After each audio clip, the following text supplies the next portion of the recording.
Autoline Daily is brought to you by Bridgestone, passion for excellence.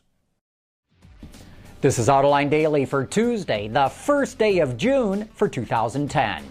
A study conducted by the Argonne National Laboratory and Tsinghua University in China concludes that if electric cars really catch on in China, emissions are going to soar.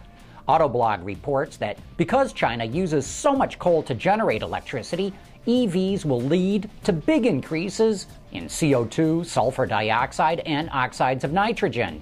Despite all the talk of nuclear power plants being built in China, and depending on which region in the country you're talking about, China uses coal to generate between 65% and 98% of its electricity.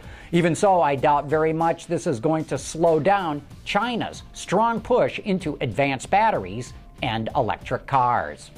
Automakers in the American market will start reporting their sales for May later today, and the Detroit News says the experts are predicting that the market may be slowing down.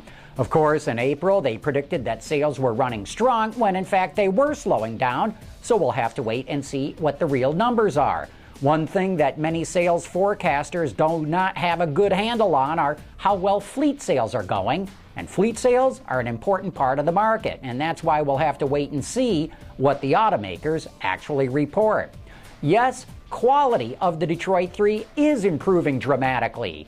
The Detroit News reports that warranty claims at the Big Three have fallen more than 40% in the last few years. GM's expenses are down 45% since 2007, while Ford's repair costs have dropped by $1 billion in the same time frame.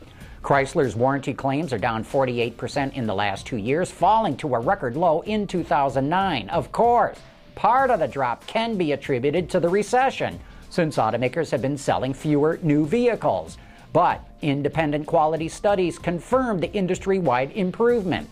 Reduced warranty claims can really add to the bottom line. If you can save just a couple of $100s per car, it adds up fast when you multiply it out. Wards reports that Japanese OEMs have reversed their losses from the last couple of years and are adding to their cash reserves. Toyota, the richest automaker in the world, now has some $51 billion in the bank, 9.5% more than the record level it had in March of 2008. Other manufacturers are growing their savings accounts at an even faster rate. Suzuki is up 25% with more than $16 billion in its treasure chest. Honda is up 17% with some $12 billion in the bank, and Nissan has grown by a whopping 60%. It currently has nearly $9 billion stashed away. Analysts attribute the growth to cost-cutting and improved efficiencies. Citroen released some details about the new C4, which will premiere at the Paris Motor Show later in the year. The car will be loaded with technology with things like lane departure warning, blind spot detection, adaptive cruise control, and a new service the company is offering called eTouch, which is similar to GM's OnStar. No news on what engines will be available, but Citroen says it'll be offered with stop-start technology to help improve fuel economy. Last week, Honda had to halt production in China due to labor disputes, but now, according to the AFP, looks like the company has resolved the issue. Workers went on strike to protest low wages, and now Honda has agreed an increase in pay by 24%, which is an extra $54 a month. Some production has resumed already, and the rest could be back in line by the end of the week. Even so, industry analysts are keeping a close eye on this one to see if labor unrest in China turns into a growing trend.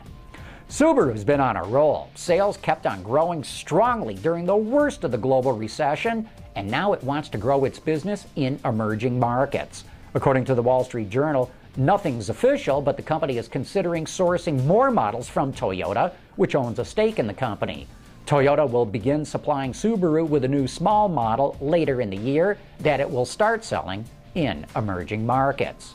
There's a competition to see who can come up with the greenest car that's taking place right now in Rio de Janeiro, and after the break we'll find out why it's being held in Brazil for the first time. Introducing Bridgestone's third generation of run-flat tires with groundbreaking new Bridgestone technologies. Bridgestone run-flat tires offer improved ride comfort, lower rolling resistance, and improved wear while giving you the peace of mind and comfort you need. For a number of years now, Michelin has been holding the Challenge Bibendum, a competition to see who can come up with the greenest cars. Up to now, it's been held in Europe, the United States, and even in China. Autoline Daily has a crew at the event, which is being held in Rio, in Brazil, and here's why this is the first time it moved to the Southern Hemisphere. And so this is the 10th event, and having it here in Brazil is very important because it's the first time in South America. It's in a developing country that is developing very rapidly, and certainly it reflects the issues that come when the number of vehicles grows hugely, which we expect in the next 20 years for the number of vehicles to go from roughly 900 million now to over 1.3 billion, 1.4 billion in 20 years. So huge changes. How do we address the issue of raw materials? How do we address the issues of efficiency? How do we address the issues of the environment?